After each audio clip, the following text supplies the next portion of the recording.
The debt tsunami. How big is it? When will it hit? And what can you do about it?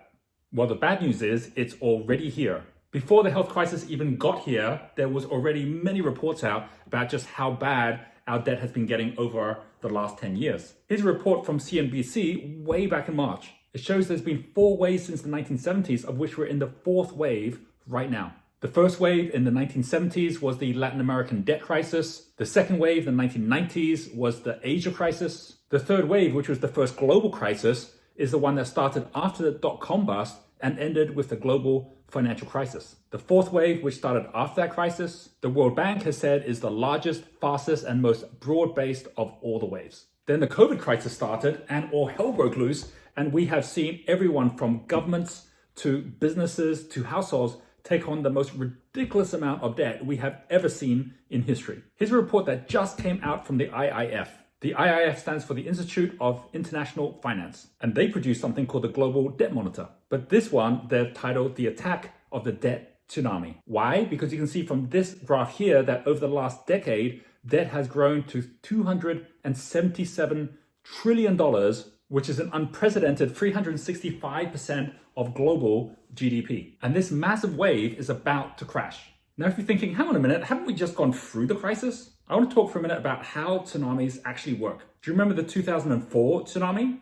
The first wave that came was like 10 to 20 feet high. And that's still a pretty massive wave. That can be like double, triple the height of a normal human being. And when it hit Indonesia, Thailand, it did a lot of damage. Just like this first wave has done a lot of damage to economies all over the world. But after that wave disappeared, it took a full 10 minutes before the big wave came. In fact, many people were breathing a sigh of relief or even going down to the beach to see what was happening, which made that second wave, which was up to 100 feet high, so much more deadly. So we're in a similar situation with the global economy right now, where there's almost like a sigh of relief that things seem to be getting better.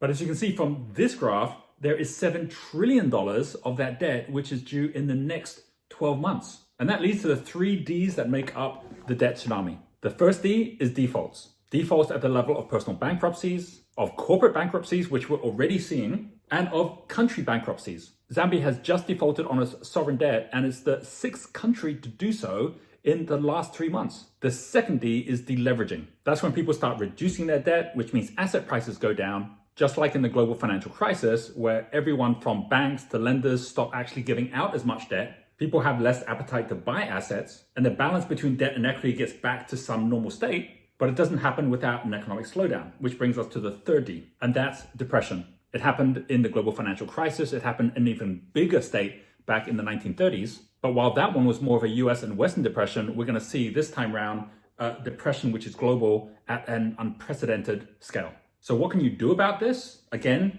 3 Ds. De-risk, defend, and diversify. De-risk means don't go crazy treating every day like a Black Friday where you're spending the money you have, but instead start investing it in more stable assets. And for those who subscribe to this channel, you know already I cover a lot of those in the other videos. Defend means be defensive in your actions, not just in how you invest, but in the way that you're living your life. Like if you knew there was a big wave coming, you wouldn't go running down to the beach, but instead go for the high ground where you can say, look, if everything goes crazy, am I gonna be okay? And third, diversify is more than just diversifying assets, it's diversifying countries. You've heard me say in this channel before that the US and Europe are the countries that actually have the highest risk because of what's been happening with the currencies. And while those of you who follow me will say, hey, this is what Roger's been saying for years now, when the latest news is titled Attack of the Debt Tsunami, it's time to hit the alarm bells. So please give this video a like so that the algorithm picks it up and gets it to other people, because frankly, everyone should know about this. Subscribe to stay up to date with what's coming. And frankly, the best investment that any of us can make in uncertain times is investment in our own education. So double down on the amount that you're listening, absorbing, and processing what's going on right now. Leave a comment below on what actions you're taking so we can all learn from each other.